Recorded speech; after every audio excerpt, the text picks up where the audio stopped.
Oh hey, it's that Zelda game that nobody talks about. I mean, it's not like they managed to convert a silly side mode into one of the most interesting Zelda games in years, right?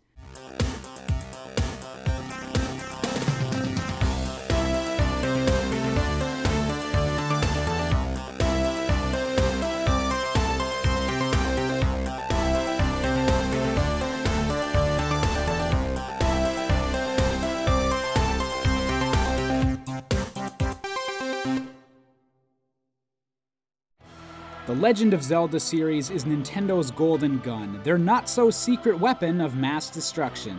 Whenever a new console is announced, fans immediately begin clamoring to know what their next Zelda adventure will entail. By 2004, the GameCube had already launched, and we had already gotten the chance to experience the magic of Wind Waker, a game that continued the plot of Ocarina of Time and managed to firmly cement in fans' minds exactly what playing a Zelda game meant. Zelda meant adventure, Zelda meant puzzles, Zelda meant items and side quests galore. But with such an expansive and engaging world in the last game, few people could have expected that the second GameCube Zelda title would in fact be a 2D, top-down, multiplayer-focused romp.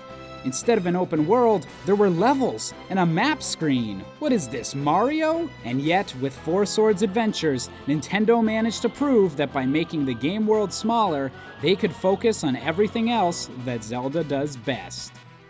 Now, the Four Swords series started off as a bonus multiplayer mode to be included with the Game Boy Advance remake of Link to the Past. Players competed for rupees while battling through generic Zelda dungeons, loosely motivated by a new villain named Vahati.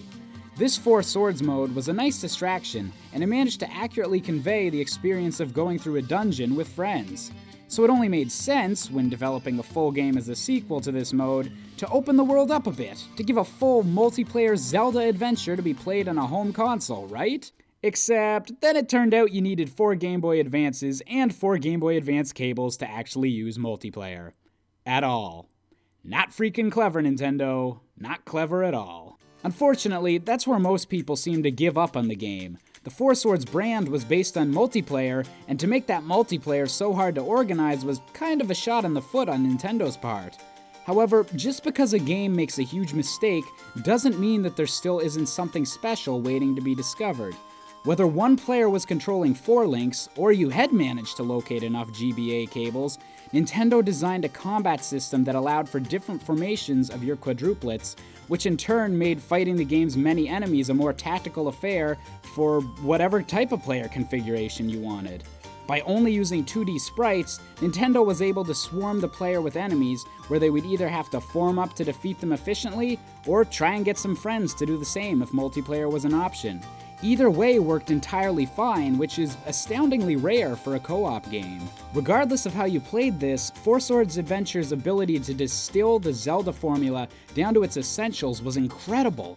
Even though you now fought through linear levels instead of an open world, the same arc of helping NPCs, acquiring new items to unlock the road ahead, and eventually conquering a dungeon were all intact, just condensed a little. The variety displayed in these levels was incredible, from straightforward adventures on Death Mountain to solving mysterious disappearances in the Blue Maiden Village.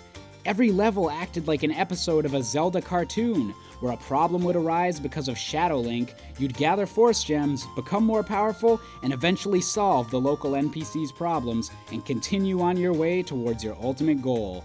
It was the full emotional arc of a more complex Zelda game, but instead of hours and hours, you could accomplish it all in under 30 minutes. I haven't even touched on the bonus features that the Game Boy Advance connectivity could bring, even if they did foreshadow the off-screen gameplay that the Wii U now relishes in. And some people may still ignore this, thinking of it just as a cheap trick to get people to buy a bunch of cables. But Four Swords Adventures manages to work as both a co-op title and a solo experience, taking the ups and downs that make up a Zelda game and compressing them so that they can be enjoyed over and over again. Four Swords Adventures was great because it had so many different adventures, and for a game to experiment with a simpler, more straightforward style while still retaining the spirit of the series, well, that's just really freaking clever.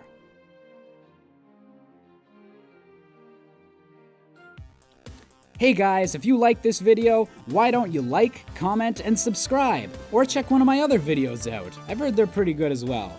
Or if you want to know what's going on in my crazy life, why don't you check me out and follow me on Twitter? And, I'm getting to the point where I just I don't prepare what to say after the song ends, and I'm just here talking to myself, and I don't know, maybe it's an issue, maybe you guys don't like that, but I think it's cool. I'm in my little recording booth right now, and I'm just recording my thing, and I'm just thinking of things to say, and I'm just going over and over and over again. And little Bo Peep went down to her sheep and said, "Hey, what you doing?" And I'm just well, I'm just improving the end of an episode for RFC, so I don't know what's up with you. And she's just well, maybe you shouldn't do that, because now you're just extending the length of your video for no reason, and you haven't taken a breath in a while, so that's probably not really healthy for you. And oh my god.